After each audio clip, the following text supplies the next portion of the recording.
मुक्तपणे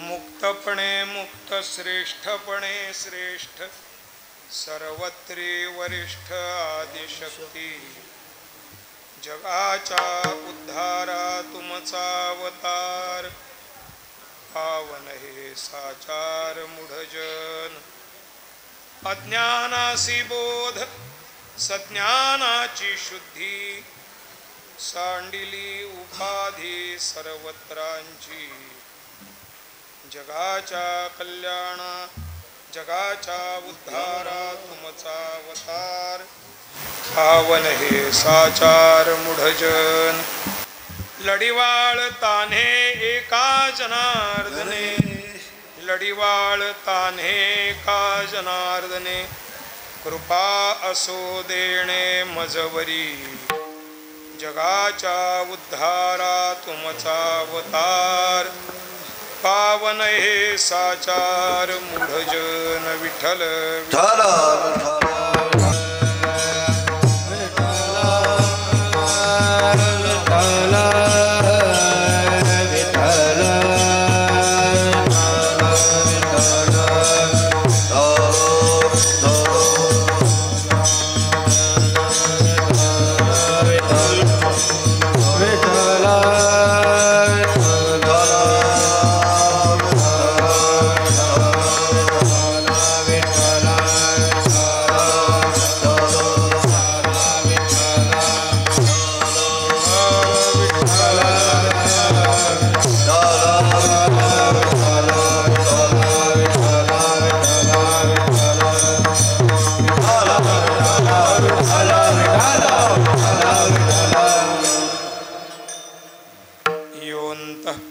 मम वाचमिमां प्रसुप्तां सञ्जीवयत्यखिलशक्तिधरस्वधाम्ना अन्यांश्च हस्तचरणश्रवणत्वगादीन् प्राणान् नमो भगवते पुरुषाय तुभ्यं यदक्षरमनाख्येयम् आनन्दमज केवलं श्रीमन्निवृत्तिनाथेति ख्यातं दैवतमाश्रयेत् जयांचे केलिया स्मरण होय सकळ विद्येचे अधिकरण तेचे वंदू श्री चरण श्री गुरूंचे ते नमस्कारुण्यात अखंडानंद रूपाय संविज्ञान प्रदायिने भवदभांत दिनेशाय श्रीगुंडाख्य गुरुवे नमः मुक्तपणे मुक्त श्रेष्ठपणे श्रेष्ठ सर्वत्री वरिष्ठ आदिशक्ती जगाचा उद्धारा तुमचा अवतार पावन हे साचार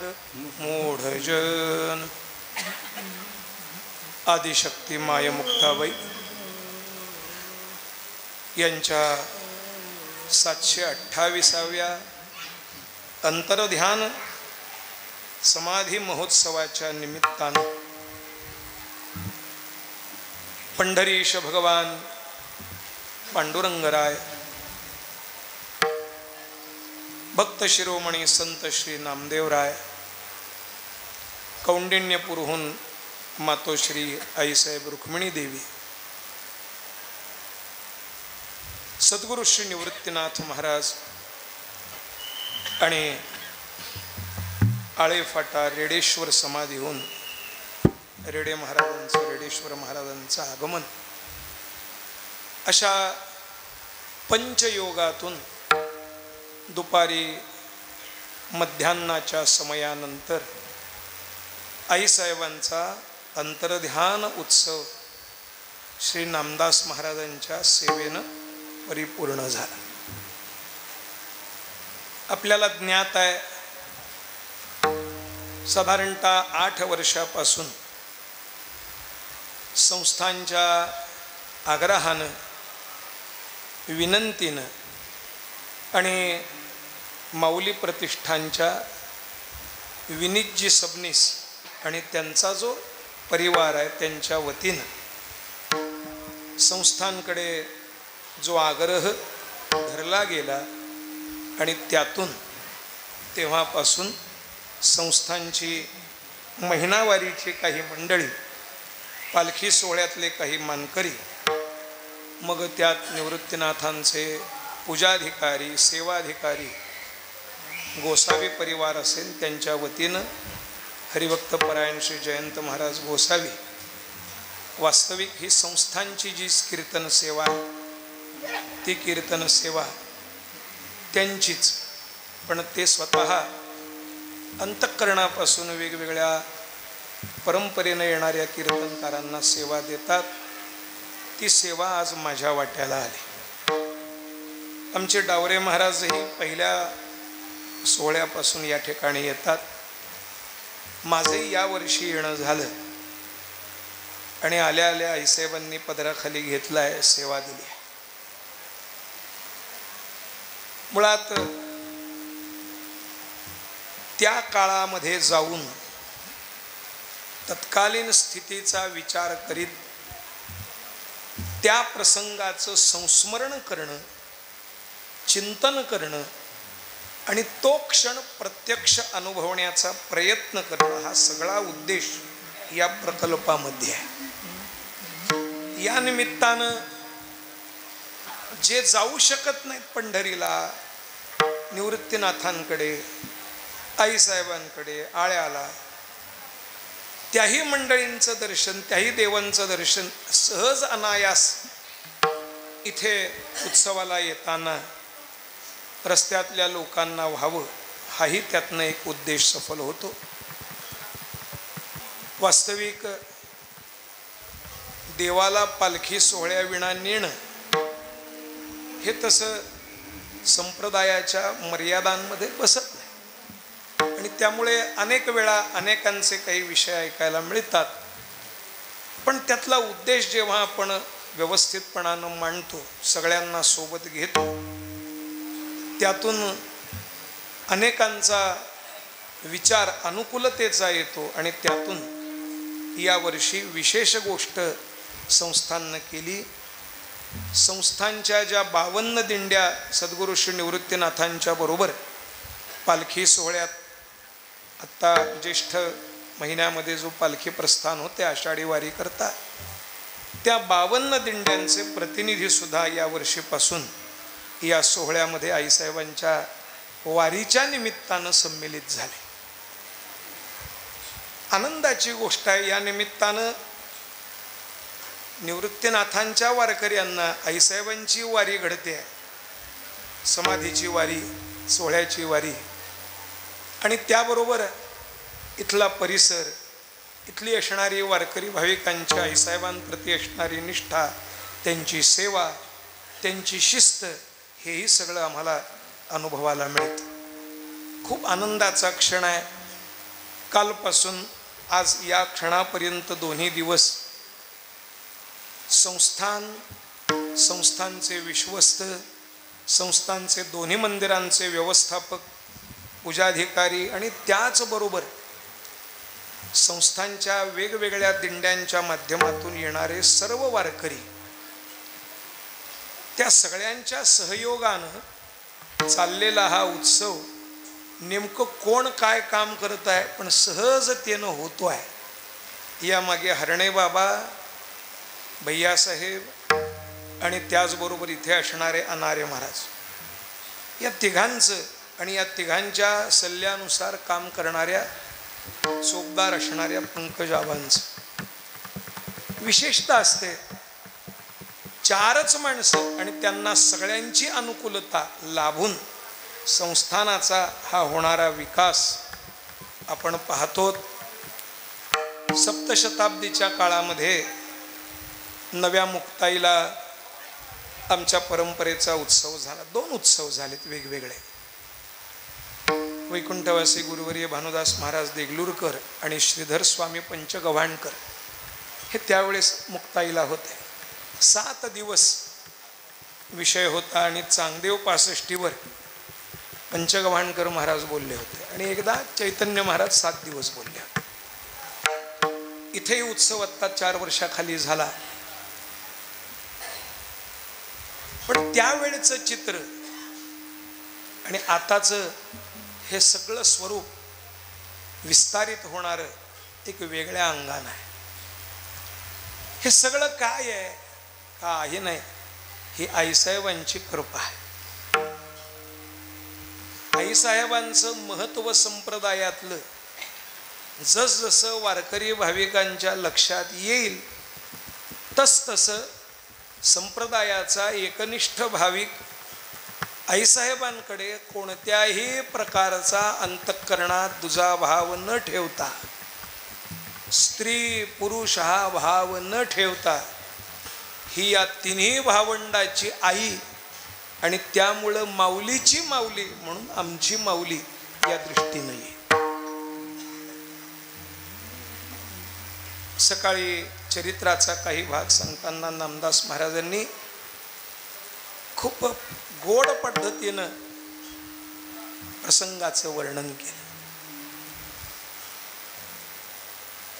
वास्तविक आपल्या अंतःकरणातली वेदना, अंतःकरणातली व्यथा मुक्ताई वर्णन करतायत ते समाधीचा प्रसंग जवळ आला त्या वर्षी, जेव्हा हे सगळे नेवाशाहून आपेगावकडे आले, तेव्हा आपला कुलइतिहास सांगत भक्त त्र्यंबक पंत मूळ पुरुषा आधी जयाची समाधी आपेगावी इथून सुरुवात केली. आणि त्यावेळेस आईसाहेबांच्या मुखातले उद्गार आहे, तात आणि मात गेलीसे सोडून. तेव्हा आम्ही फार लहान होतो. त्या फार लहान होतो या शब्दामध्ये अरे खेळण्याचं, बागडण्याचं, निष्कपटपणाचं असणारं ते वय.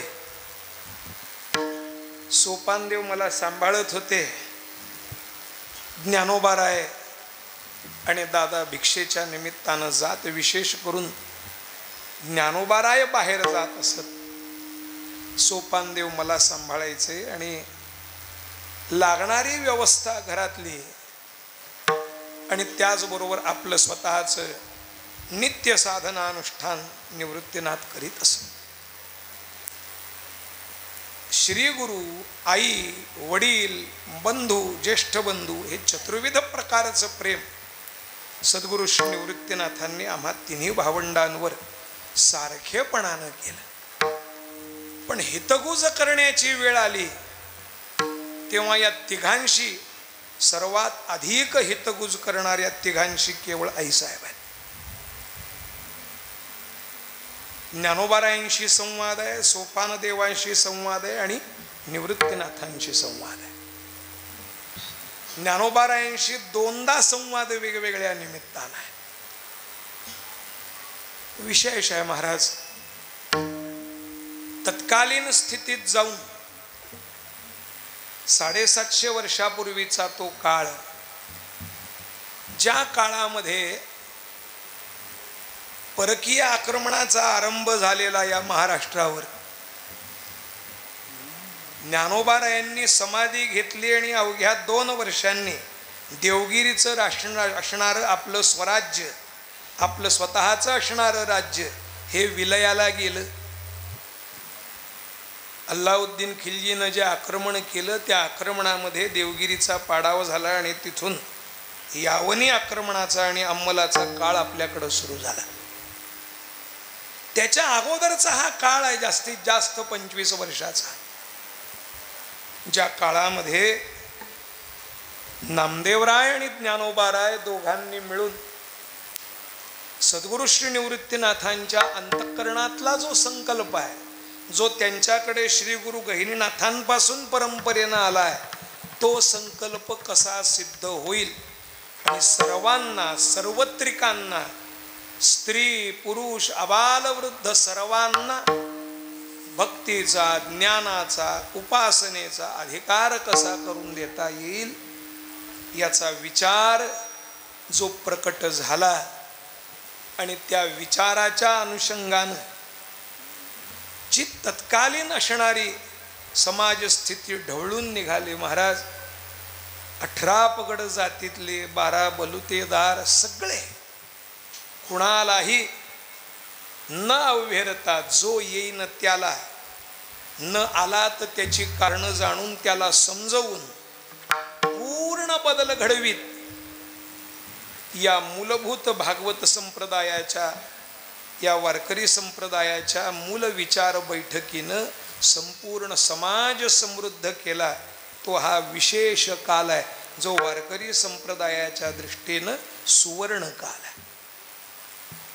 जेवढी म्हणून संतांची वर्णनं आपण संप्रदायातल्या ऐकतो, अरे 15हून अधिक महिला संत त्या काळात आहेत आईसाहेबांच्या बरोबर. विशेष आहे. बाकी तर गोरोबा काका सावता महाराजांपासून तर ही सर्व संत परंपरा आहेच. चोखोबारायांची पत्नी बहीण सोयराबाई, निर्मळाबाई,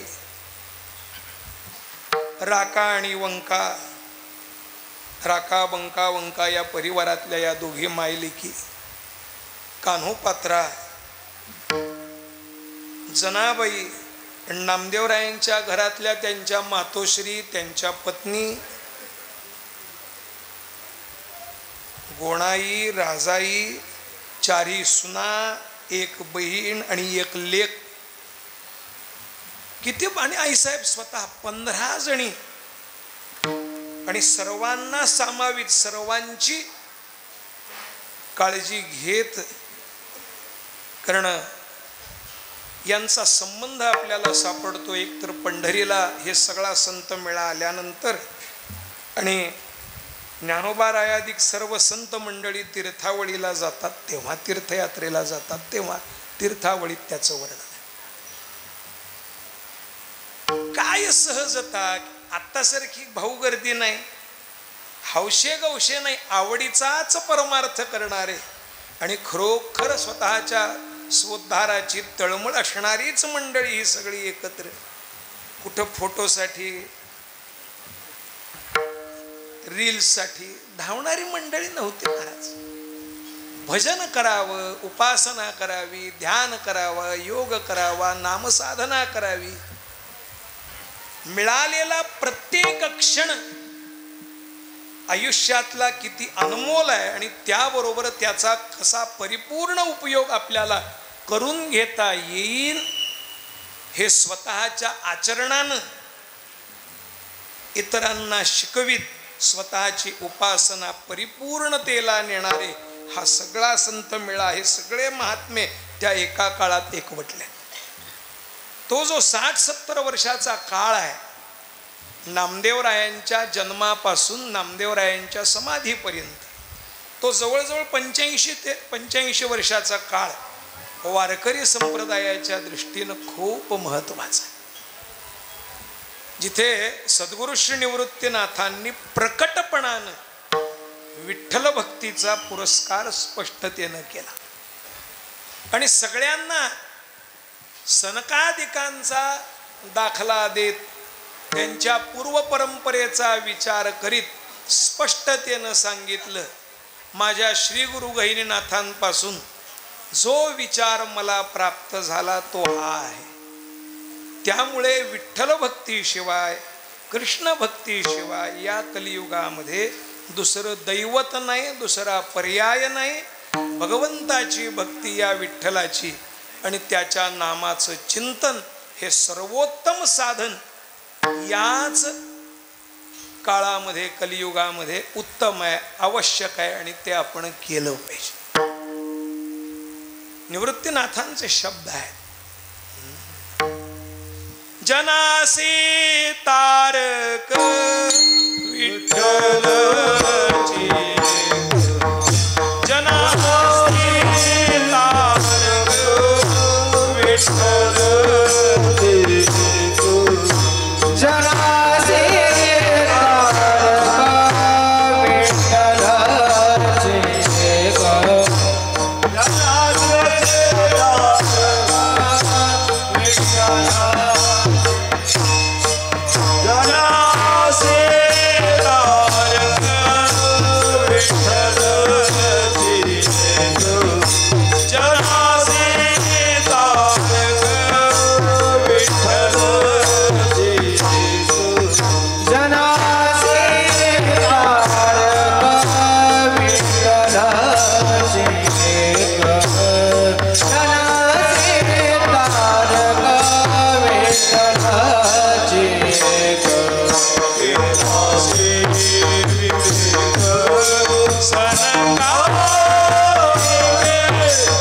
अधिकार, आयुष्य, कालस्वरूप सगळ्या पद्धतीचा विचार करून जो सनकादिकांनी निर्णय दिला,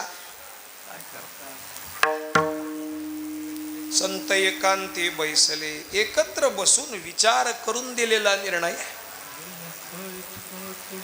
आणि त्यामुळे पंढरीनाथाशिवाय दुसरं दैवत नाही, विठ्ठल कुळीचे दैवत बस. जाते सनकादिक ध्यात त्यामुचे कुळदैवत पांडुरंग.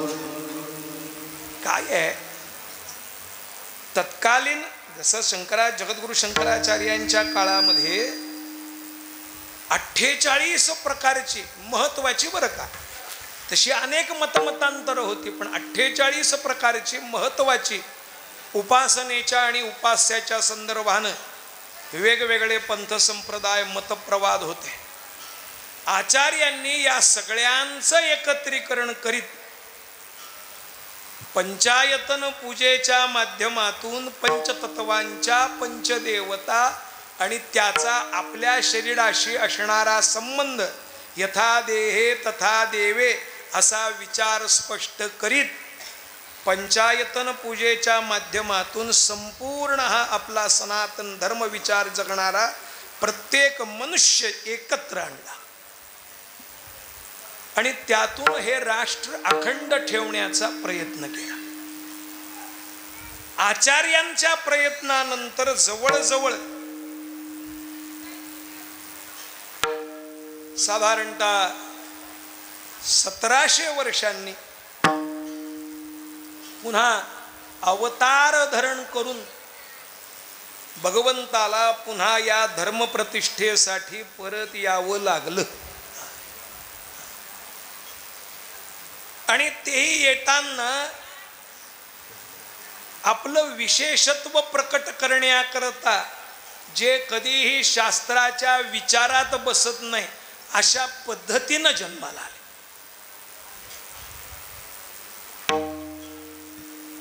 अलौकिकत्व दाखवण्याकरता कुठेतरी, अलौकिकत्व प्रकट होण्याकरता कुठेतरी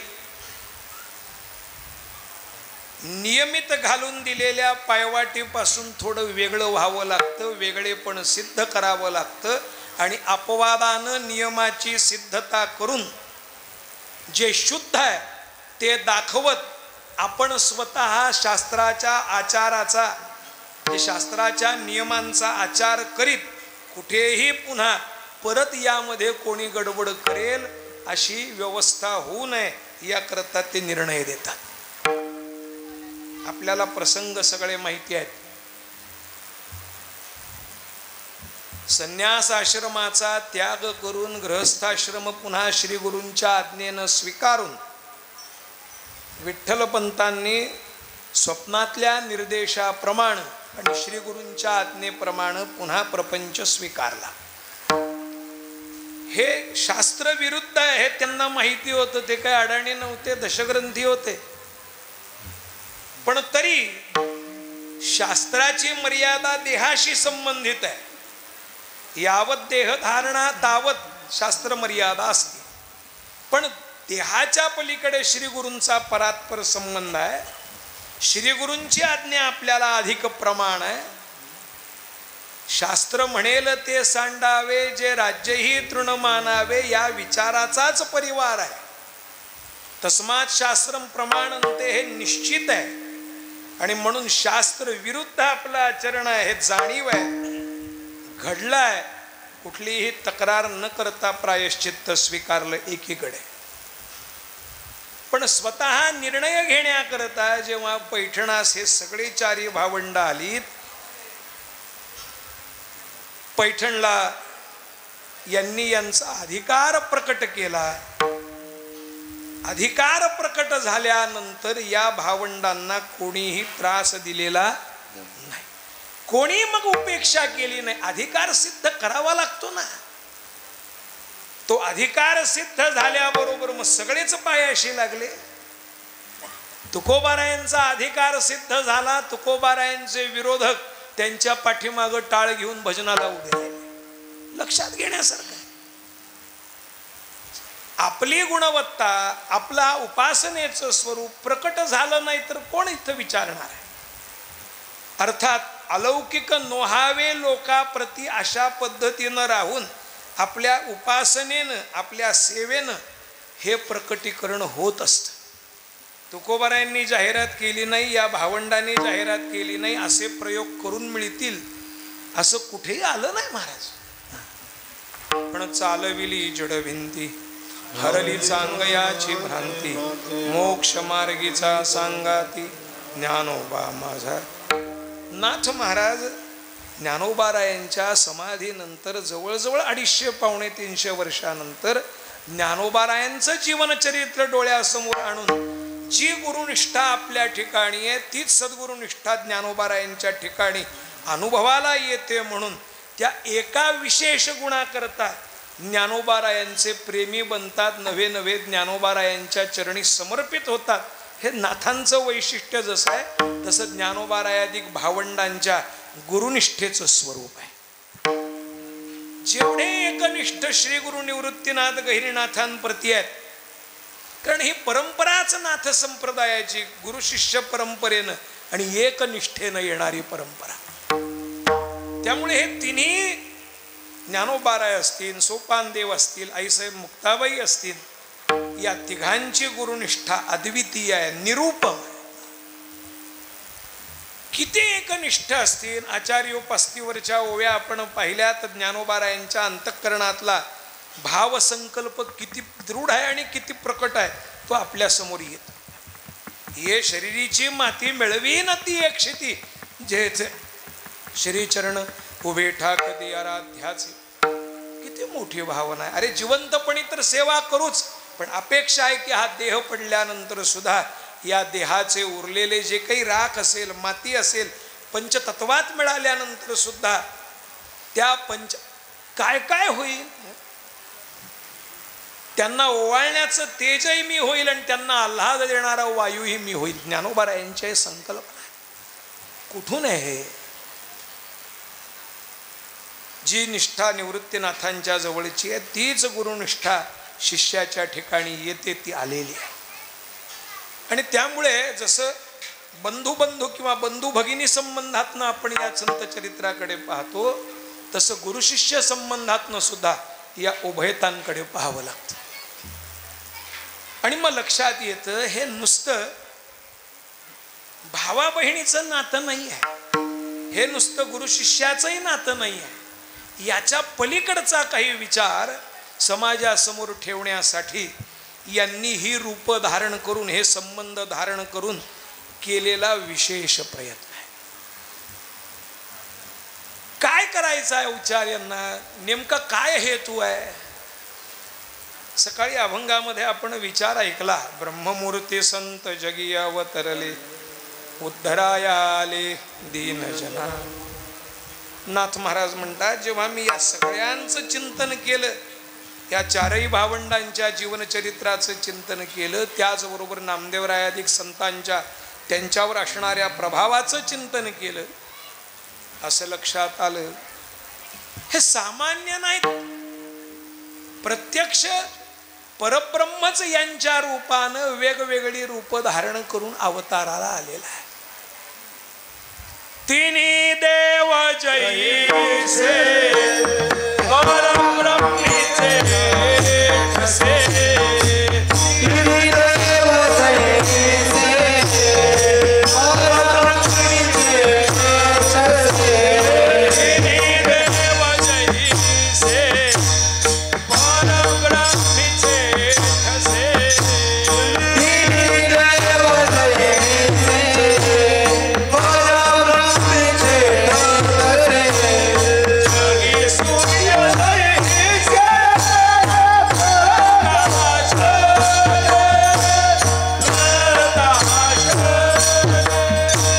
करी सुखे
विश्वाभासु नवल उदयला चंडांशु तो अद्वयाब्जिनी विकासु वंदू आता ज्ञानोबाराय स्वतः आपल्या श्री गुरूंचं स्वरूप सांगतायत.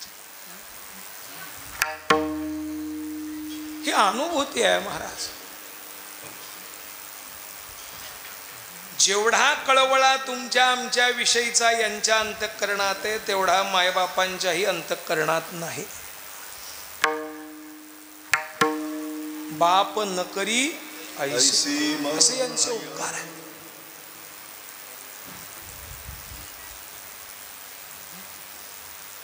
जगाला दिशा मिळावी कारण समोर दिसत आहे आज जी स्थिती आहे ना ती अशीच आहे. नेमकं कशाला परमार्थ म्हणावा त्या काळातही कळाला नव्हता आणि आताही कळत नाही. कळत नव्हता, कळाला नव्हता म्हणण्यापेक्षा कळत नव्हता, आजही कळत नाही. सांगितलं नाही का ऋषीमुनींनी? सांगितलंय ना, पण अनुष्ठानातनं ते प्रकट व्हावं आणि ते कसं प्रकट करावं याचा वस्तुपाठ देणारी माणसं असे साधक हळूहळू हळूहळू नजरेसमोरून नाहीसे होतात. बरं, जाहिरात करण्याचा त्यांचा स्वभाव नसतो. त्यांना शोधावं लागतं ना, ओळखावं लागतं ना. त्याचा परिणाम असा आहे.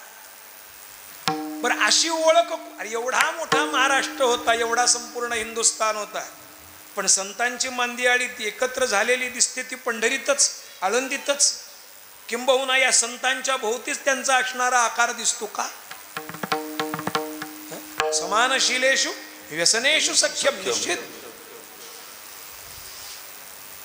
पण या जे आवडीचे आहेत ते बरोबर माझी या जातीचे नक्की एकत्र येतात आणि निवृत्तीनाथांसारखे त्यांना एकत्र आणून दिशा देतात. असं आपल्याला केलं पाहिजे. करायचं तुम्ही, कल्पना माझी. गहिनीराजे मज सांगितले, मला हे सांगितलंय, हे तुम्हाला करायचंय, मी नाही करणार. कारण कधी कधी संकल्प आणि त्या संकल्पाला आकार देणारा, संकल्पाला प्रत्यक्ष कृतीत आणणारा हा वेगळा आणि विशेष लागतो. ज्ञानोबारायांच्या माध्यमातून, नामदेवरायांच्या माध्यमातून निवृत्तीनाथांनी हे घडवलं. आणि हे सगळं घडत असताना जी मंत्रणा आहे, जे बोलणं आहे, आपण एवढा विचार घरात करत नाही तेवढा विचार सगळ्यांच्या कल्याणाकरता आईसाहेबांचा विचार घेत निवृत्तीनाथांनी केला. दोघांना एकमेकांचं किती अंतःकरण कळतं. निवृत्तीनाथ दादांना मांडे खाण्याची इच्छा आहे असं आईसाहेबांना कळतंय. सोबत दोघंही आहेत, त्यांच्या लक्षात येत नाही, आईसाहेबांना कळते का? कारण आपला दादा कधीही कोणत्याही प्रकारची इच्छा अपेक्षा व्यक्त करीत नाही. निवृत्ती राजच आहेत, निवृत्तीचेच राज आहेत. ज्ञानोबा उगाच म्हणत नाहीत निवृत्ती जया नाव निवृत्ती जया बरोबर, निवृत्ती जया राणी व निवृत्तीसी. अरे सर्व प्रकारानं निवृत्त. मायबाप गेल्याचं दुःख किंवा तो खेद आईसाहेब बोलून दाखवतात, निवृत्तीनाथ बोलून दाखवत नाहीत. बोलवून दाखवत नाहीत म्हणून काही त्यांना ते दुःख नाही. अरे प्रत्येकाला वयाच्या 5व्या वर्षी मायबाप जावोत की वयाच्या 70ीत मायबाप जावोत, ज्यांच्या पायाशी आपण होऊन वाकावं, ज्यांच्या पदराखाली ज्यांच्या माग आपण लपावं, असं आधार गेला की प्रत्येकाला त्याची जाणीव होते, कोणी असो. पण निवृत्तीनाथांनी ती सुद्धा व्यथा कुठेही प्रकट होऊ दिली नाही. निवृत्तीनाथांचं हे वैशिष्ट्य आपल्या सगळ्या संप्रदायिकांना माहिती आहे. दादांनी कधी स्वतःची प्रसिद्धी होऊ दिली नाही, केली नाही, पण आपल्या प्रत्येक शिष्याला प्रत्येकाला मोठं कसं करता येईल हे त्यांनी केलं. ज्ञानोबा उगाच म्हणत नाहीत हे सगळं तुमचं आहे, किंबहुना तुमचे केले धर्म कीर्तन सिद्धी गेले, येथ माझे जे उरले पायिक. पण यात नुसती ज्ञानोबा यांची विनम्रता नाही तर ती सत्य स्थिती आहे. आणि त्यामुळे जो भाव निवृत्तीनाथांच्या अंतःकरणातला आहे तो जाणणारे आईसाहेब आहेत. म्हणून तर ज्ञानोबा यांशी सुखसंवाद आहे. मला वाटतंय, दादाला वाटतं मांडे खावेत, आपण करावेत, सामुग्री आणावी. त्याकरता काय प्रयास केले, किती कष्ट झाले, काय दुःख भोगावं लागलं आपल्याला ज्ञात आहे. सगळेच विरोधात होते असंही नाही, अनुकूल असणारेही अनेक होते, त्यांनी सहकार्य केलं. पण परळ मिळालं तरी ते घरापर्यंत न पोचू देणारे काही लोक होते. ज्ञानोबारायांनी स्वतःच्या ठिकाणच्या योगाभ्यासाच्या द्वारा योगाग्नीनं आपल्या पाठीवर मांडे भाजले. हा चमत्कार नाही, हे शक्य आहे. ज्यांनी ज्यांनी हठयोगाची साधना केली आहे, योग साधना ज्यांच्याकडे क्रमानं झाली आहे आणि योग्य असणाऱ्या श्री गुरूंच्या देखरेखीत झाली आहेत, त्यांचे सर्व बंध जे आहेत त्या सर्व बंधांची निवृत्ती होते. एक एक करीत सप्तचक्र भेदन करून कुंडलिनी जागृत करून दिव्य अनुभूतीला प्राप्तही होतात. आणि अगदी सहजतेनं जे ज्ञानोबा यांनी सांगितलंय, स्वर्गीचा आलोचो ऐके मुंगीचे मनोगत ओळखे, हे सगळं घडतं. त्याची जाहिरात करत नाहीत, प्रकटीकरण करत नाहीत. कारण या ईशणांपासून ते केव्हाच वेगळे झालेले असतात. त्यांच्याकडनं काही विशेष कृती घडली तरी, प्रसंग घडला तरी त्याचं कर्तृत्व आपल्याकडे घेत नाहीत. रेड्याच्या मुखातून तुम्ही वेद बोलवा असं जेव्हा तिथल्या धर्मपीठावरच्या मंडळींनी सांगितलं, त्यावेळेस ज्ञानोबा यांनी सांगितलं, ज्या अर्थी तुम्ही म्हणता की हा रेडा वेद बोलवा, रेडा वेद बोलेल, हा तुम्हाला विश्वास आहे, नक्की तुमच्या कृपेनं ते घडेल. तुम्हाला वाटतंय ना, घडेल. कुठेही चांगदेवरायांसारखे 1400 वर्षाचे तप्तितीरवासी उपासक अभ्यासक दर 100 वर्षांनी नवीन देह आणि नवीन नाव धारण करणारे, कोरं पत्र आलं, त्या पत्राला ज्ञानोबा यांनी उत्तर दिलं. काय विशेषता आहे? प्रत्येकाने वर्णन असं करतात की प्रत्येकानं पत्र खाली हातात दिलाय. निवृत्तीनाथांनी सोपान देवांकडे, निवृत्तीनाथांनी ज्ञानोबारायांकडे, ज्ञानोबारायांनी सोपान देवांकडे, सोपान देवांनी आईसाहेबांकडे. आईसाहेबांनी पत्र पाहिलं आणि हसल्या. आणि मग आपले कथाकार सांगतात, विचारलं निवृत्तीनाथांनी काय झालं हसायला. निवृत्तीनाथांना कोणी हसलं, का हसलं त्याचा प्रश्न आहे. कुणालाही अकारण हसावं असं त्यांना वाटत नाही, आवडत नाही. आपल्या प्रत्येक कृतीमध्ये, शब्दामध्ये, कृतीमध्ये, हसण्यामध्ये, रडण्यामध्ये कारण असावं. कुणालाही दुखवून, अरे जेवढी काळजी ज्ञानोबाराय सांगतात, आटू वेगू विंदाणू आशा शंका प्रतरणू हे संन्यासिले अवगुणू, जिया वाच्या वाणीच्या बाबतीत जेवढी काळजी आहे तेवढी त्यांच्या बाबतीत, कृतीच्या बाबतीतही त्यांची तेवढीच काळजी. साहजिक. आईसाहेबांनी सांगितलं, एवढा 1400 वर्षाचा योगी पण पूर्ण कोरा आहे.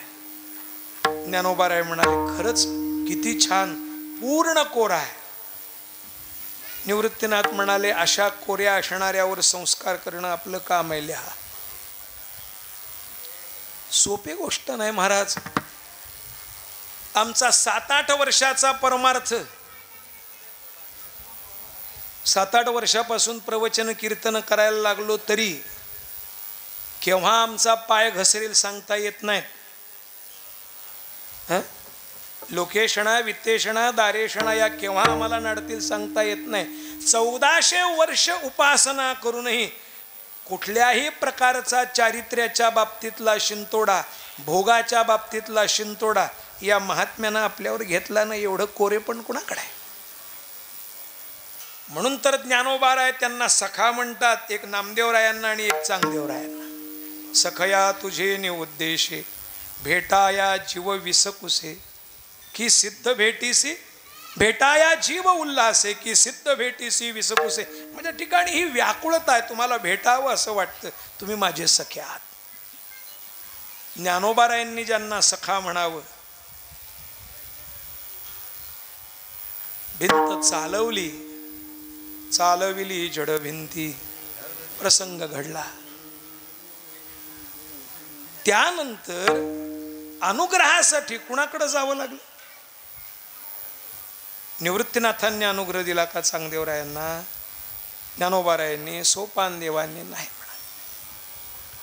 या 1400 वर्षाच्या तपोवृद्ध, ज्ञानवृद्ध, वयोवृद्ध, अभ्यासानं समृद्ध अशा असणाऱ्या महात्म्याला योग्य मार्गदर्शन करण्याकरता श्रेष्ठ असणाऱ्या केवळ आईसाहेब आहेत, मुक्ताबाई आहेत. आणि म्हणून मुक्ताबाईंकडे निर्देश आहे. प्रसंग आपल्याला सगळ्याला माहिती आहे.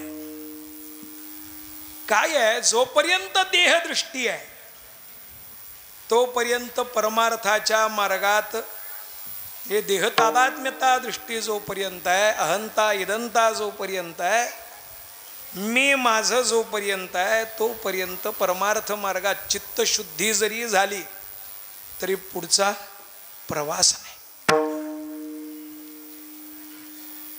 ब्रह्माहमस्मी इथपर्यंत येऊन पोचला तरी तो अस्मी प्रत्यय कुठेतरी पुन्हा ज्ञानबंधाच्या रूपानं आडवाच येत असतो. ज्ञानबंधू ऐसे शिवसूत्राचे निमिसे, सांगितले ऐसे असे सदा शिवे. ज्ञानोबाराय अनुभवामृतामध्ये हा विचार म्हणतात. ही जाणीव सुद्धा मुरवावी लागते, जिरवावी लागते, संपावी लागते. याच्या पलीकडे जावं लागतं. कसं करता येईल? कोण करू शकेल? ज्या नामदेवरायांची परीक्षा घेण्याकरता शिफारस करतात त्याच करू शकते. अधिकार आहे, या सामान्य नाहीत. नाथ महाराज म्हणूनच विचार करत आहेत. मी जेव्हा हे चरित्र पाहतो लक्षात येतं, हे सगळे मोठमोठे आहेत. निवृत्तीर भगवान हा आहेत ना, सदाशिवाचा अवतार, महाविष्णूचा अवतार, ब्रह्मा सोपा, हे सगळे मोठमोठे आहेत, पण तरी ही जबाबदारी ते घेत नाहीत. तिथे कृपा करतात त्या आईसाहेब. पहाटे लवकर उठून स्नानाची तयारी, स्नान करतायत, वस्त्र घ्यायची राहिलीत, कुणाकडं मागावीत? चांगदेवरायांकडं मागितली आहेत. आपण कशी द्यावीत? मनात विचार आहे. हाक मारली, वस्त्र घेऊन आले. दोन वेगवेगळ्या घटना सांगितल्या जातात, ऐकलेल्या सांगतो. एक ही घटना सांगितली जाते, एके ठिकाणी सांगितलं जातं, आईसाहेब स्नानाला बसल्या आहेत, केस मोकळे केलेत, वेणी केस धुवायचे आहेत, पाठ घासून द्या असं चांगदेवरायांना सांगितलं, असंही सांगितलं जातं. या दोन्ही दृष्टांतामध्ये चांगदेवरायांच्या अंतःकरण वृत्तीची परीक्षा आईसाहेब घेतात.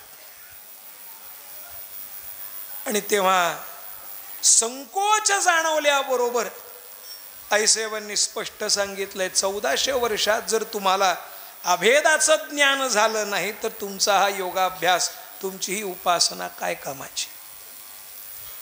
अरे मूळ स्त्री पुरुष हा भेद देहदृष्ट्या असला तरी स्वरूपाच्या दृष्टीनं तत्वभेद आहे कुठं? मारुतीरायांना रामरायांनी प्रश्न विचारला, कोण आहात तुम्ही? बरसभेमध्ये प्रश्न विचारला. मारुतीराय बुद्धिमताम वरिष्ठाम विचार केला, देव असं उगाच बोलणार नाहीत, काहीतरी कारण आहे. सांगा ना कोण आहात? देह बुद्ध्या तो दासोहम, जीव बुद्ध्या त्वदंशता, आत्मबुद्ध्या त्वमेवाहम इति मे निश्चला मती. प्रभो, तुम्ही देहदृष्टीनं विचारत असाल तर मी तुमचा दासानुदास आहे. देहदृष्टीनं विचारलं तर, जीवदृष्टीनं विचारला तर तुम्ही अंशी आहात, मी तुमचा अंश आहे, तुम्हीच म्हणता ममैव अंशो. आणि आत्मदृष्टीनं पाहिलं तर कुठला भेद? तुझं मज नाही भेद, केला सहज भेद. आत हरी बाहेर हरी, दुसरं कोण आहे? हेच तर वैष्णवतेचं प्रधान लक्षण आहे. विष्णुमय जग, सर्वं विष्णुमयम जगत, ही श्रुती जे सांगते तोच अनुभव प्रत्येकाकडनं अपेक्षित आहे ना. आणि अजूनही तुमच्या ठिकाणी तोच भाव आहे. नामदेवरायांच्या ठिकाणचा अहंकार, यांच्या ठिकाणची देहदृष्टी, हे घालवणाऱ्या केवळ आईसाहेब आहेत. आणि म्हणून हे जाणल्यानंतर नाथ महाराज म्हणतात, मला हे अनुभवाला येतं की ही आदिशक्ती सर्वत्र वरिष्ठ आहे. सर्वत्र वरिष्ठ आदिशक्ती,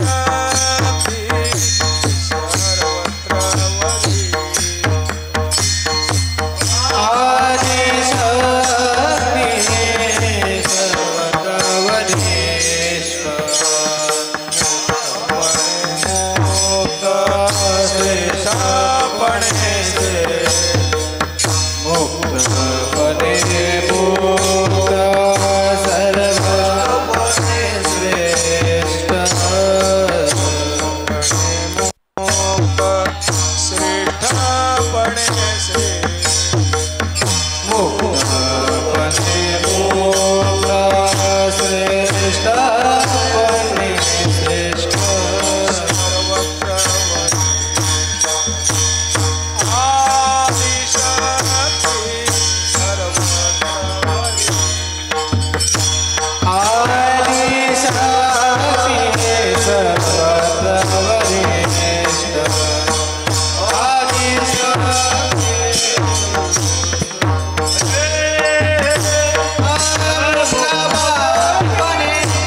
सर्वत्र वरिष्ठ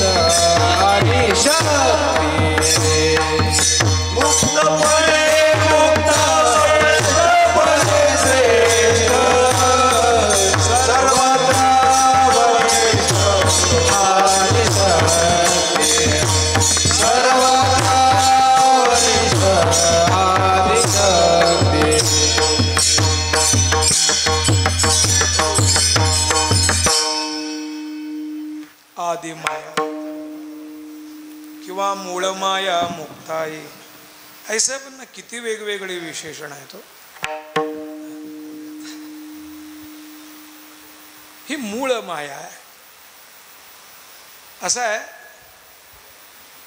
शिव हा या शक्तीशिवाय राहू शकत नाही. या तिघांची, या त्रिगुणात्मक असणाऱ्या या तिघांची ही त्रिगुणात्मिका शक्ती आहे. आणि म्हणून वेळोवेळी या प्रत्येकांच्या जीवनातल्या विशेष प्रसंगांशी या आदिशक्तीचा संबंध आहे. ताटीच्या अभंगामध्ये ज्ञानोबारायांना समजवीत, त्यांच्याशी संवाद साधित, उपदेश नाही आहे, तो सुखसंवाद आहे. अरे सगळे एकाच प्रवासात निघालेले, एकाच गुरुचे आपण चेले आहोत. इथं लहान मोठे पण नाही, इथं उपदेश आईसाहेब कधी करत नाही महाराज. किंबहुना उपदेशाचा त्यांचा स्वभाव नाही, त्यांचं सांगणं हे वास्तव आहे, यथार्थ दर्शन घडवणारे आईसाहेब आहेत. आपण कोण आहोत? आपल्या मायबापांनी आपली शास्त्रनिष्ठा सिद्ध करण्याकरता देहांत प्रायश्चित्त घेतलंय, त्यांच्या पोटचे आपण. काही लोकांच्या थोड्याशा होणाऱ्या त्रासानं आपली मानसिकता बिघडवून पूर्णपणानं निर्वाण मांडणं आवश्यकता नाही. तुकोबारायांनी अधिक स्पष्टपणानं सांगितलंय, निंदिल हे जन सुखे निंदो द्यावे, सज्जनी क्षोभावे नये बापा. अरे लोक जैसा वोक धरिता धरवे ना, काय करायचा त्याचा विचार. हा, कधी स्तुती करतील, कधी निंदा करतील, आपण त्या भानगडीत न पडायचं नाही. आपण जर भक्त आहोत, आपण जर भगवंताचे म्हणवतो, तुल्य निंदा स्तुतीर मौनी, निंदे ते नेगे स्तुती ते न श्लाघे, असं आपलं स्वरूप असलं पाहिजे ना. कुणाचा वृत्तीवर कुणाचा परिणाम व्हावा. अरे जो सच्छील आहे, जो सज्जन आहे, जो उपासक अनुष्ठानी आहे, ज्यानं अखंड परमार्थ केलाय, त्यानं जर आपल्याकरता एखादा शब्द वापरला तर त्याचा अंतर्मुख होऊन विचार केला पाहिजे. हे बहिर्मुख आहेत, यांचा काय विचार करायचा. यांना जर यांचं स्वरूप, यांची स्थिती, यांची अवस्था, यांचा अधिकार कळाला असता तर अशा पद्धतीचं जीवन यांनी जगलं नसतं. महाराज खूप कठीण आहे.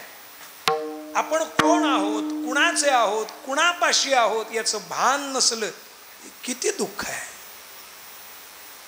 प्रतिती घ्यावी, घेतली अनेकांनी, बोलत नाहीत, घेतली पाहिजे. भाग्य आहे महाराज, आईसाहेबांची सेवा ही मंडळी करतात.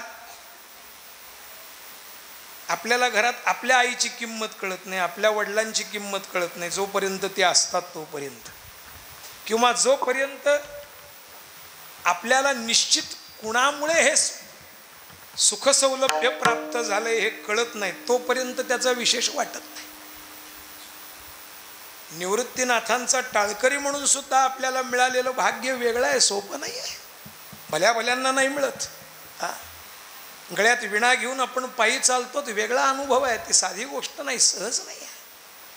कुठलीही सेवा त्यांच्या दाराशी द्वारपाल म्हणून, रखवालदार म्हणून, सिक्युरिटी गार्ड म्हणून जरी या संतांच्या दाराशी उभं राहायला मिळालं, भाग्य आहे महाराज, मिळत नाही.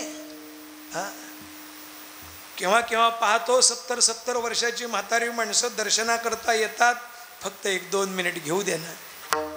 का अरे बाबा 60-65 वर्ष झाली, खूप इच्छा होती दर्शनाला येण्याची, आज आलो, 2 मिनिटं थांबान बाबा. पुढे करणारा पुढे करत असतो, चला पुढे चला पुढे, 2 मिनिटं 2 क्षण.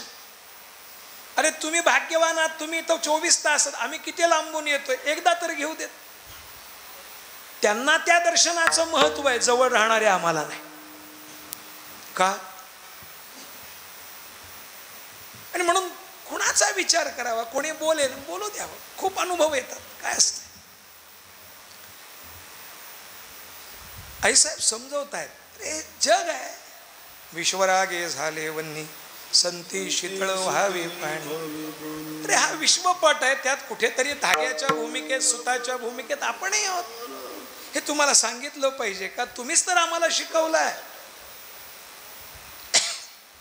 ज्ञानोबारायांना नाही सांगत आहेत आईसाहेब, आम्हाला सांगतायत ताटी उघडा, बाहेरच्या बाजूला नाही आतल्या बाजूला उघडा, अंतर्मुख होऊन विचार करा आपण कुठं आहोत, काय करतो.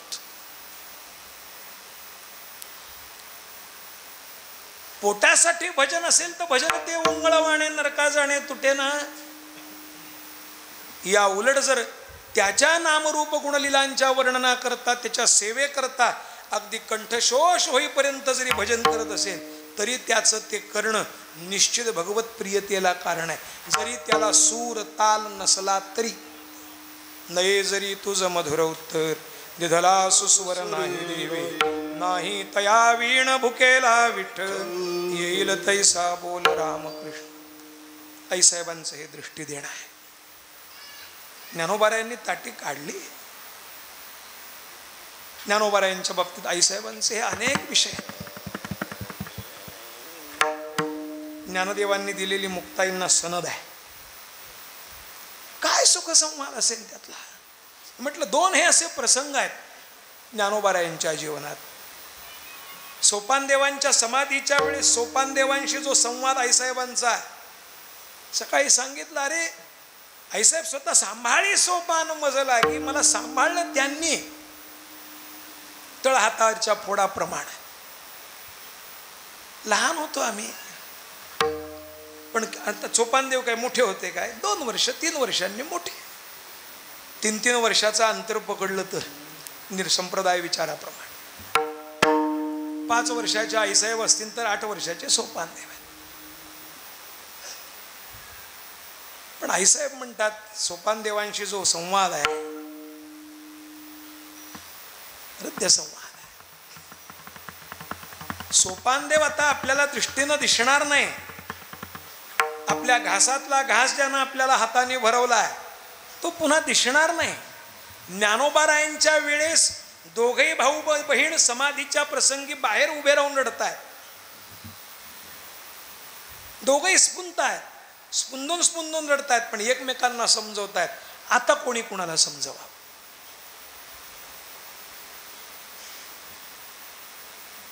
विशेष आहे महाराजा. निवृत्तीनाथांशी सुद्धा समाधी प्रसंगी झालेला आईसाहेबांचा संवाद. दोघेही भावंड बाजूला आहेत. अंतर्ध्यान झाल्यानंतर नामदेवराय विचारतात 1 प्रहरानंतर, आईसाहेब कुठे आहेत, मुक्ताबाई कुठे आहेत. तोपर्यंत या दोघांचा संवाद केव्हा गेल्या आईसाहेब कळाल्या नाही. कुठला प्रवाद जगामध्ये आपल्याकरता निर्माण होईल असं स्वरूपच आईसाहेबांनी शिल्लक ठेवलं नाही. व्यापक असणारी ही विश्वव्यापी माया तिनं आपलं व्यापकत्व सिद्ध केलं. त्यामुळं नाथ महाराज म्हणतात सगळ्याच बाबतीत वरिष्ठता यांची आहे. या वयानं लहान पण अधिकारानं मोठ्या, या जाणीवेनं संपन्न आहेत, अंतःकरण जाणणाऱ्या आहेत. समोरच्याला काय अपेक्षित आहे त्या लहान लेकराशी सुद्धा तेवढ्याच सहजतेनं बोलतात. आणि वयोवृद्ध ज्ञानवृद्ध असणाऱ्या 1400 वर्षाच्या महात्म्याशी सुद्धा तेवढ्याच अधिकारात तेवढ्या वर जाऊन बोलतात. जसं आई शहाण्याला जेव म्हणते आणि लहाण्याला आपल्या हातानं भरवते. धाकुट्याचे मुखी घास घाली माता वरी करी सत्ता शहाणिया, त्या पद्धतीनं आईसाहेबांचं स्वरूप आहे. त्यामुळे ज्ञानोबारायांसारखे या 4ही भावंडांचं जे जीवन आहे ते पाहिल्यानंतर नाथ महाराज म्हणतात बस मुक्तपणे मुक्ती. मोक्षाचं प्रत्यक्ष दर्शन म्हणजे तुमचं स्वरूप आहे. चतुर्विध प्रकारची मुक्ती तुमच्या स्वरूपात आहे. ते देण्याचा अधिकारच तुमचा आहे. तुम्ही ठरवलं तर जीवनमुक्त होईल, आणि तुम्ही जर ठरवलं तर मुक्त असणारा केव्हा बद्ध होईल सांगता येत नाही. सौभरीसारखा केव्हा प्रपंचात अडकेल नाही सांगतायत. तुम्ही सर्वत्र वरिष्ठ आहात. तुमचं येणं हे जगाच्या उद्धाराकरता आहे. तुमच्या येण्यानं, तुमच्या या जगतामध्ये वावरण्यानं अत्यंत मूर्ख असणारे सुद्धा सुज्ञ बनले. मूर्ख कोण? ज्याला आपलं स्वहित आणि स्वरूप कळत नाही तो सगळ्यात मोठा मूर्ख आहे. कोण आहे, कशासाठी आलो, काय कर्तव्य आहे, हे याचा विचारच ज्याच्या ठिकाणी होत नाही तोच तर विमूढ आहे ना, मूर्ख आहे. ज्याच्या ठिकाणी कैमी उद्धार पावेन हा विचारच निर्माण होत नाही, कोयम कोत्रम कथविदम जातम हा विचार निर्माण होत असेल तर त्याच्यासारखा दुसरा अज्ञानी कोण आहे? पण असा जो समाज आहे त्याला अंतर्मुख करून भजनाच्या मार्गाला लावलं, उपासनेच्या नामसाधनेच्या मार्गाला तुम्ही लावलं, तुमचं येणंच जगाच्या कल्याणात. जगाचा उपकार तुमचा अवतार, जगाचा उपकार तुमचा अवतार,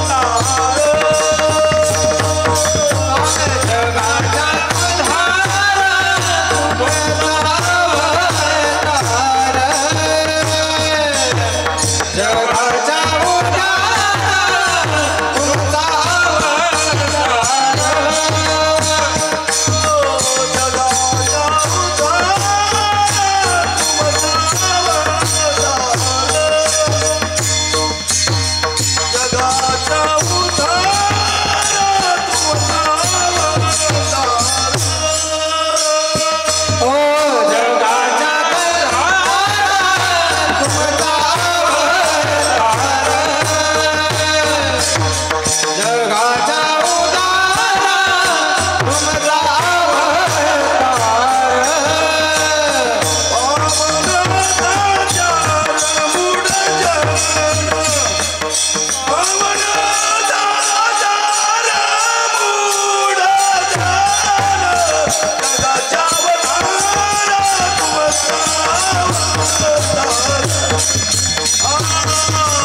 साचार पाहून हे मूर्ख असणारे, मूर्खही नाही मूढ म्हणजे ज्यांना आपल्या हिताचा नेमका कोणता विचार आहे हे कळत नाही.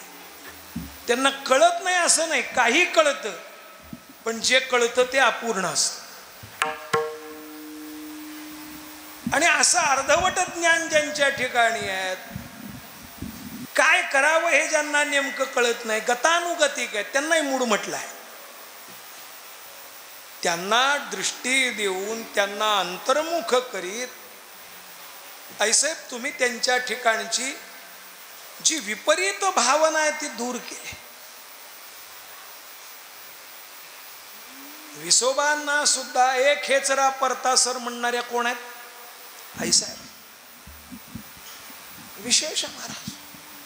त्या एका वाक्यानं विसोबांना स्वात्मशुद्धी प्राप्त झाली, आत्मदृष्टीनं संपन्न होऊन अंतर्मुख बनले, काही काळ समाधीस्थ झाले. ज्ञानोबारायांचं शिष्यत्व स्वीकारलं आणि औंढ्याला जाऊन त्या ठिकाणी साधन केलं. त्या काळी त्या भूमिकेतनं प्रकट झालेला तो शब्द केव्हा वृत्तीवर परिणाम करेल आणि केव्हा सर्व विषयांचा संग जाईल, संपेल, सांगता येत नाही. अखंड द्वेष ज्यांच्या मनात होता ते विसोबा खेचर बनले, नामदेवरायांच्या गुरु बनले. किती मोठी गोष्ट. तुमच्या दृष्टीनं, तुमच्या बोलण्यानं, तुमच्या स्पर्शानं अनेकांचं हे मूढत्व तुम्ही घालवलंय.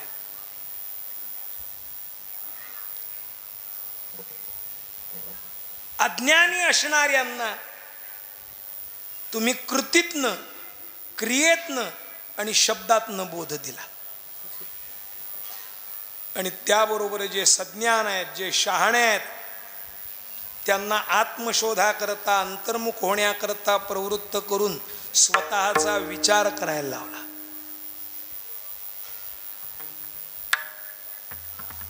या सगळ्याचा परिणाम, हेतूच तुमचा हा होता की कोणाच्याही मागे ही जीवदशेचीही उपाधी राहू नये, ही मायेची उपाधी राहू नये.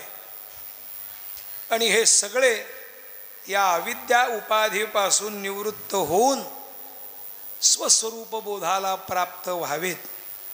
आणि त्यामुळं आईसाहेब, तुमची कृपा आम्ही अनुभवली, जाणतो तुम्ही हे केलं. काय केलं? आजच्या आमच्या तरुण मंडळींना किंवा साधकांना ही दृष्टी आहे दिली आहे आईसाहेबांनी. तीर्थस्नानाला आपण तीर्थावर जातो. एक लक्षात ठेवा, वारकरी कधीच विकृत नाही. जो काया वाचा मने जीवे सर्वस्वे उदार असा आहे ना, त्याच्या अंतःकरणात कधीही कोणत्याही परस्त्रीविषयी आसक्तीचा, कामनेचा भाव नसतो. पराव्या नारी रखमाई समान, परद्रव्य परनारी यांचा न धरी अभिलाष. हा विशेष आहे वारकऱ्याचा. त्यामुळे चंद्रभागेवर स्नान करणाऱ्या, इंद्रायणीवर स्नान करणाऱ्या आम्हाला माता बहिणी सगळ्या दिसत असल्या तरी आमच्या ठिकाणी त्यांच्याविषयीची मातृत्वाचीच भावना आहे. आणि ही व्यापक दृष्टी देण्याचं काम आईसाहेबांनी केलंय. आईसाहेब स्नानाला बसल्या आणि वस्त्र मागितली. चांगदेव महाराजांच्या मनात किंतु परंतु आला. त्या क्षणाला दृष्टी दिली आहे. काय पाहता? हे चामडं ज्याच्यावर अंथरलंय, ज्याच्यावर पांघरलंय, ते काय पाहता? तुम्हाला अजूनही कळालं नाही. जोपर्यंत यात चैतन्य आहे तोपर्यंत याला किंमत, तोपर्यंतच याच्याविषयीची प्रीती, तोचपर्यंत सगळे मी माझं म्हणतील. जोवरी चळण गा तोवरी म्हणती मी. म्हणतर काय? कुठल्या दृष्टीनं पाहता? ती जी दृष्टी त्यांनी दिली आहे ना, त्या 1400 वर्षाच्या असणाऱ्या या योगी महात्म्याला, ती दृष्टी त्यांना निमित्त करून तुम्हा आम्हाला दिली आहे. परपुरुष पांडुरंगा समान, पराव्या नारी रुक्माई समान ही दृष्टी असली तर अशा वारकरी जीवन जगणाऱ्याच्या जीवनात कुठलेही प्रतिकूल प्रसंग येत नाहीत. दुर्दैवानं त्या वृत्तीचा अभाव निर्माण व्हायला लागला. आणि म्हणून आम्हाला सांप्रदायिक जीवन जगणाऱ्यांच्या नावाखाली काही लोकांनी संप्रदायाचं स्वरूप बिघडवलं आहे. महाराज कशासाठी? वैराग्याचं मूर्तिमंत स्वरूप, ज्यांच्याकडे पाहिल्यानंतर विकारी सुद्धा निर्विकारी होतो असं स्वरूप तुमचं आहे. अनेक प्रकारच्या उपाधीतून सोडवणारे आपण आहात. सोडिली उपाधी किंवा सांडिली उपाधी सर्वत्रांची, हे तुम्ही केलं. आमची दुसरी तिसरी इच्छा नाही. तुम्ही आई आहात, या आपल्या श्रीगुरूंसह आपल्या दोन्ही बंधूंच्या आईचं मातृत्वाचं असणारं जे आवश्यक स्वरूप आहे ते तुम्ही पार पाडलं, तसं तुम्ही केलंत. तीर्थावळीच्या प्रसंगामध्ये आईसाहेबांचे आणि या भावंडांचे नामदेवरायांबरोबर होणारे संवाद मुळात काळजी घेतात.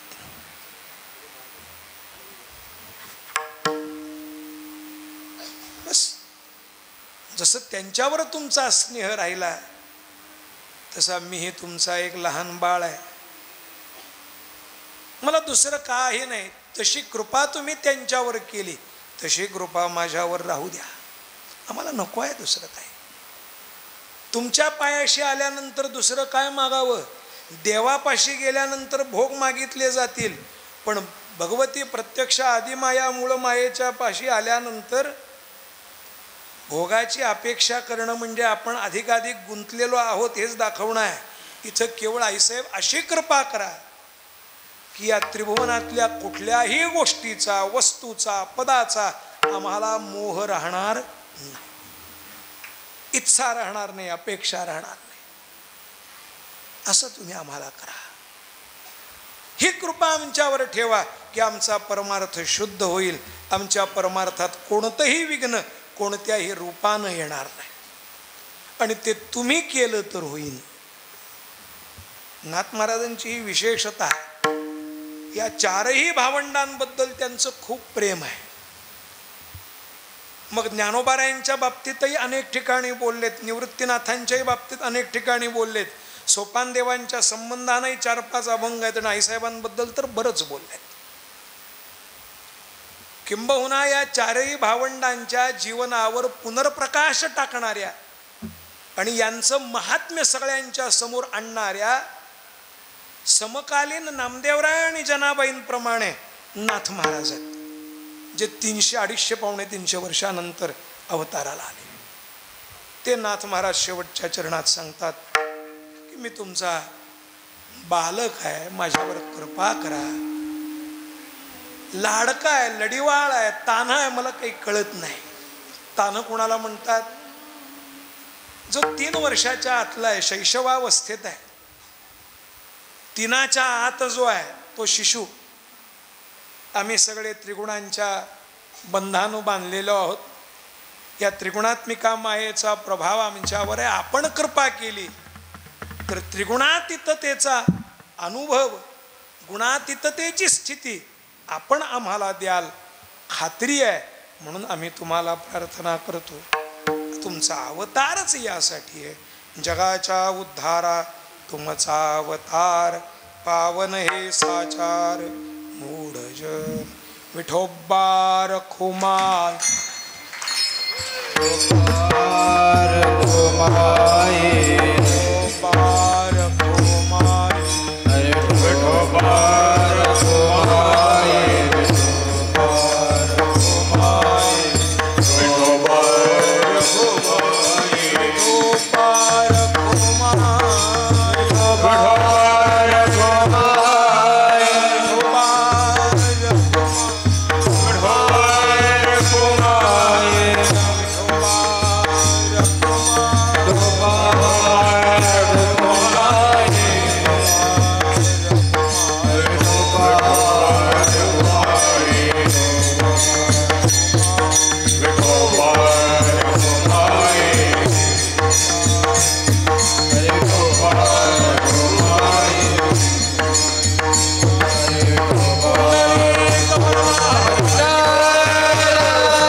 श्रेष्ठपणे श्रेष्ठ, सर्वत्री वरिष्ठ आदिशक्ती.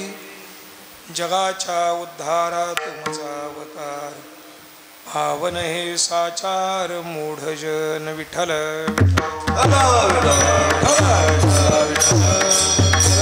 विठ्ठल. मुक्तपणे मुक्त श्रेष्ठपणे श्रेष्ठ सर्वत्री वरिष्ठ आदिशक्ती देवी भागवतामध्ये या सर्वांना चालना देणारी चेतना देणारी ही चित्शक्ती आहे, आल्हादिनी शक्ती आहे. जशी भगवंताची आल्हादिनी शक्ती भगवती श्री राधाराणी आहेत,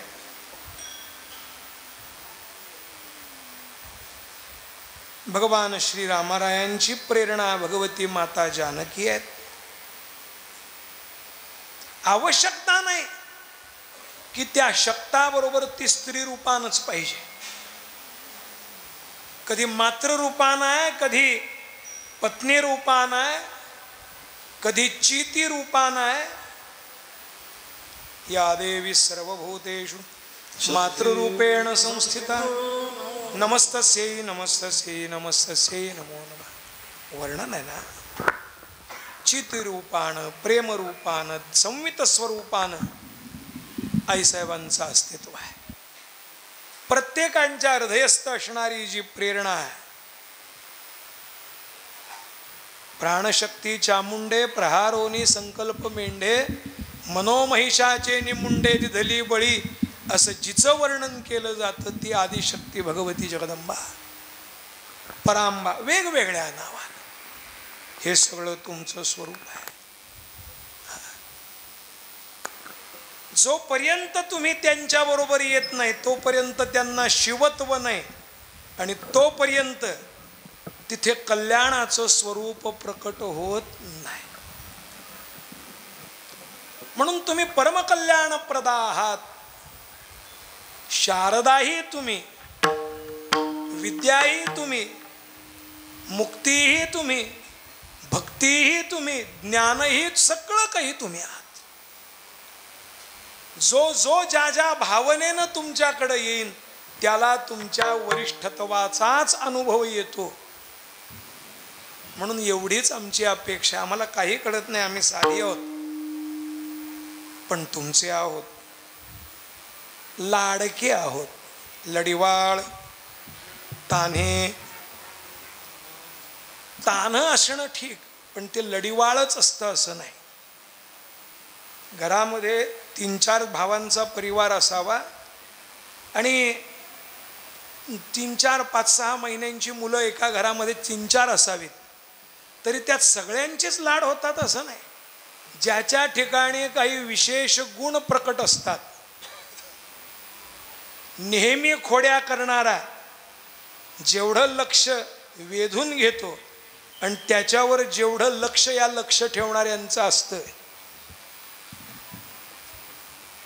तेवढं शांत. जिथं ठेवलं मुसळ तिथं क्षेम कुशळ तसलं नाही. तसे आम्ही खोडकर आहोत. घडीत अग्नीकडे धावत जाऊ, घडीत पाण्याकडे, घडीत कुत्र्याला पकडण्याकडे. हे लढिवाळपणाचं लक्षण आहे. लढिवाळपणाचं म्हणजे खोडकरपणाचं आहे. आणि जो जेवढा खोडकर तेवढं त्याच्याकडे लक्ष जास्त, त्याच्याकडे लक्ष जास्त. म्हणून तो नेहमी स्मरणात राहणारा, आठवणीत राहणारा. मातेची या चित्ती अवघी त्याचीच व्याप्ती असते का? मोठ्याचा विचार तेवढा ती करत नाही. वरी करी सत्ता शहाणिया, पण त्याच्याकडे जास्त, पण त्याचा खोडकरपणा जास्त. तसे आम्ही आहोत. आम्हाला योग्य अयोग्य उचित अनुचित काही कळत नाही. पडली भुली धावते सैराट अशी आमची अवस्था आहे. पण तरी तुम्ही आमच्या आईसाहेब आहात, माय मुक्ताई आहात. आम्हाला सांभाळा. लढिवाळ ताणे एका जनार्दने कृपा असो देणे मजवरी. आपली कृपा, आपला स्नेह, आपली दृष्टी आमच्यावर कायम असू द्या. पुन्हा पुन्हा पुन्हा पुन्हा तुमचं स्मरण, तुमचं चिंतन, तुमची सेवा आम्हाला घडू द्या. ही प्रार्थना, ही आपली अंतःकरणातली भावना नाथ महाराज या ठिकाणी व्यक्त करतात. आपणही त्याच भावनेनं आईसाहेबांच्या चरणापाशी आलोत. आईसाहेब आमच्यावर कृपा करा. जी दृष्टी, जो उपदेश, जी अनुभूती आपण चांगदेवरायांना दिली, आम्ही चांगदेवराय नसूत, आम्ही विसोबाई नाहीत, तेवढा कट्टर विरोध करणंही आम्हाला जमत नाही. आणि एकदा अधिकार समजल्यानंतर संपूर्ण शरणागती करावी असेही आम्ही नाहीत, कारण तिथेही आमचा अभिमान कुठे ना कुठेतरी आडवा येतो. कृपा करा, हे दोष आमच्यातले घालवा आणि आम्हाला सरत करा. बोरी बाभळींसारखं आमचं स्वरूप आहे, पण आपण चंदन आहात. चंदनाने बोरी व्यापिल्या, आमचं स्वरूप तसं होईल, तुमच्या सान्निध्यात येण्यानं होईल. कृपा सो द्यावी मजवरी, असं नाथ महाराज या अभंगातनं भाव व्यक्त करतात. वारीतलं, उत्सवातलं हे कीर्तन आहे. वेळेची मर्यादा आहे.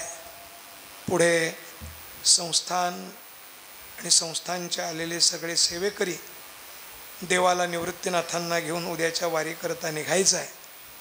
म्हणून अगोदर वेळ ही 2 तास अगोदरची झाली आणि त्या वेळेनुसार ही सेवा पूर्ण झाली. एकदा भजन करू आणि त्यानंतर निवृत्तीनाथांचं भजन झालं की चाल होईल आणि मग सेवा आटोपेल. ज्ञानेश्वर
निवृत्ती ज्ञानदेव सोपान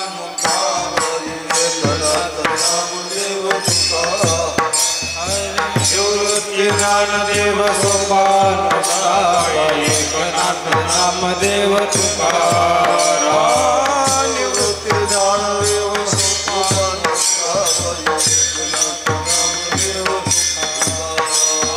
निवृत्ती ज्ञानदेव सोपान नामदेव तुकाराम.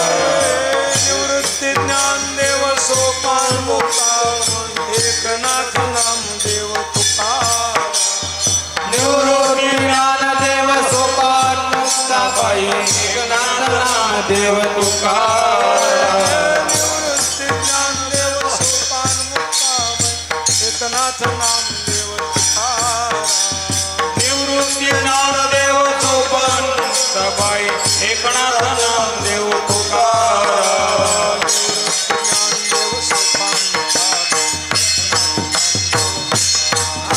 निवृत्ती ज्ञानदेव सोपान मुक्ताबाई एकनाथ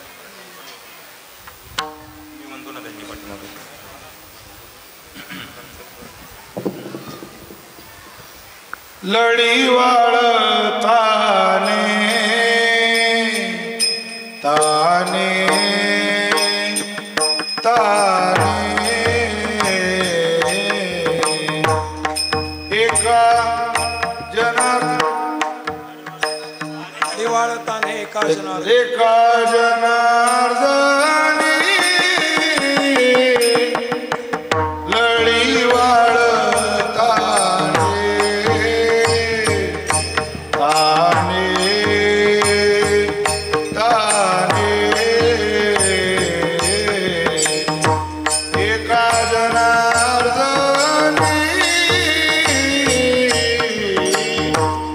लढी वाळताने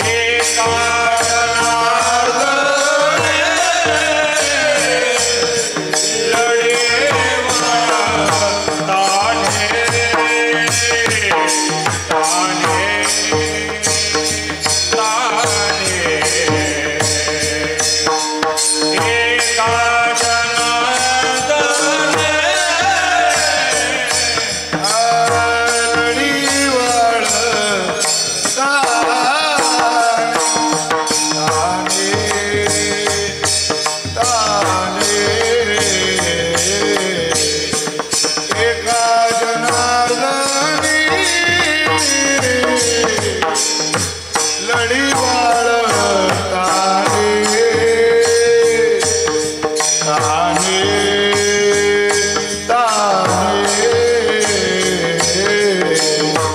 एका जनार्दने लढी वाळताने ताने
लढी वाळताने जगाच्या उधारा तुमचा अवतार जगाच्या उधारा तुमचा अवतार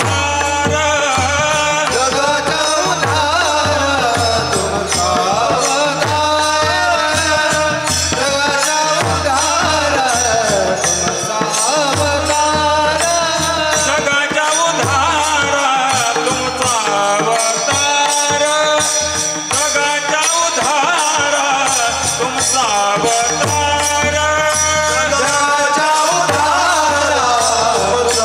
अवतार जगाच्या उधारा तुमचा अवतार पावन हे सातार मोढ जन पावन हे सातार मूढ जन जगाच्या उधारा तुमचा अवतार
धन्य धन्य निवृत्ती देवा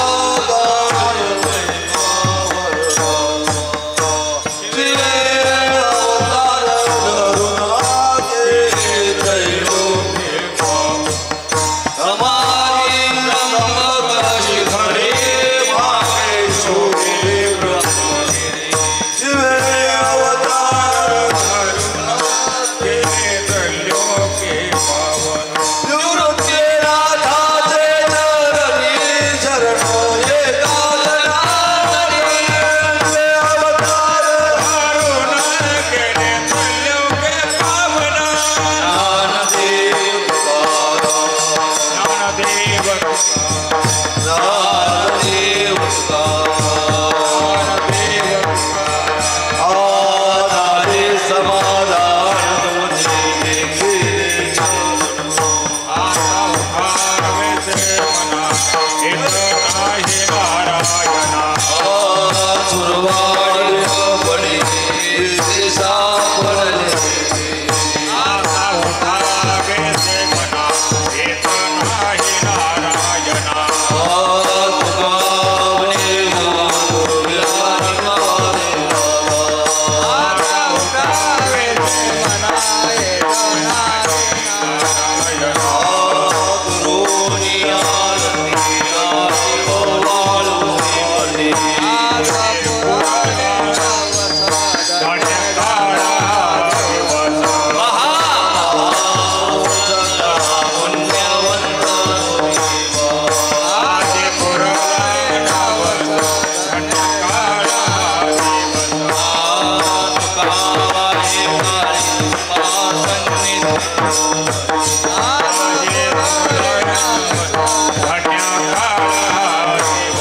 प्रेम सप्रेम आरती गोविंद देव आरती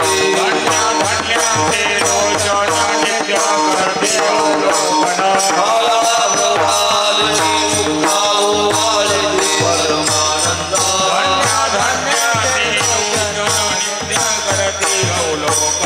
रामामणी वाते देखती राये लोकसस्तो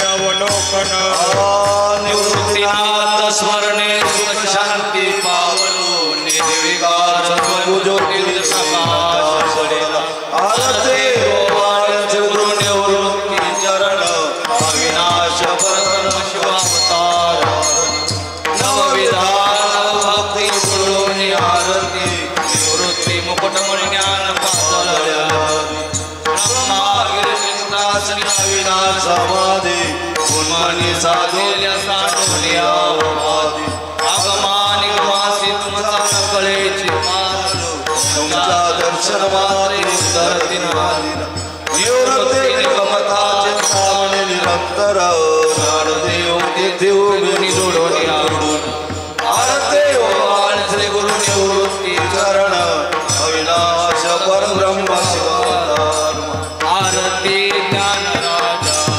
महाकैवल्य तेजा शिवती जादू संतो मानव वेदिरा माझा आरती ज्ञान राजा रूपरी ज्ञान जगे तननाती पोले अवतार पांडुरंग नाविले ज्ञानी आरती ज्ञान राजा महाकैवल्य तेजा देवी साधु संत मानव वेदिरा आरती ज्ञान राजा गगट गोयल बोले ब्रह्माची केले राम आरती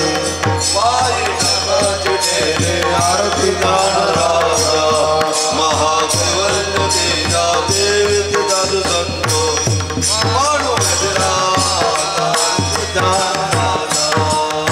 ब्रह्मा विष्णू शिव रूपासी आले निवृत्ती सोपान ज्ञान प्रगटले भगनी मुक्ताबाई ब्रह्मा चित्कले अवतार धरून जग उतरिले जय देवी जय मुक्ताबाई आदि माते जननी वंदनदेवाई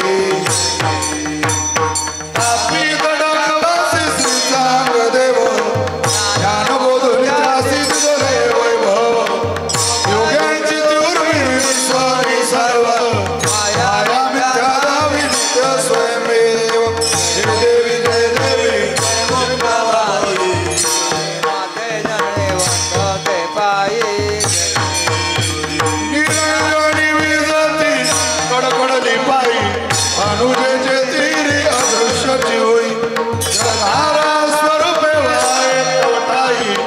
ते हे आदिस्थान झाले मुक्ताबाई देवी जय मुक्ताबाई आदि माते जने वंदन गौबाई शुभावई शाकमास वत्यदस्मीसी होशी माते पुण्यभूमीसी हे प्रेम विष्णुनाथती कीर्तनी शेषाने ततरणी माला तो चरणी जय देवी जय मुक्ताबाई माते जने वंदन गौबाई आरती तुकाराम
स्वामी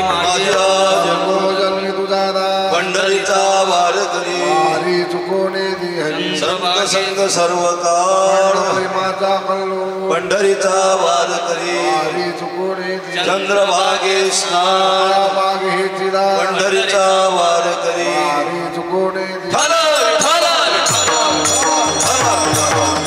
अकल्पायुष्य व्हावे त्या कुळा सकळा हरीचा दासा कल्पनेची वादा नको कोणी काळी संत मंडळी सुखी असो अहंकाराचा वारा लागो राजसा माझ्या विष्णुदासा भाविका मामणे तया सावे कल्याण निधान पांडुरंग मागणेक तुझ प्रती आहे तरी पाही पांडुरंग या संतासी निर्वेची आणि तुझे काही न मागू तुझ म्हणे आता उदार तू ठेवी पायी संताची या संतासी निर्वेची मत दे तुझे काही न मागू तुझ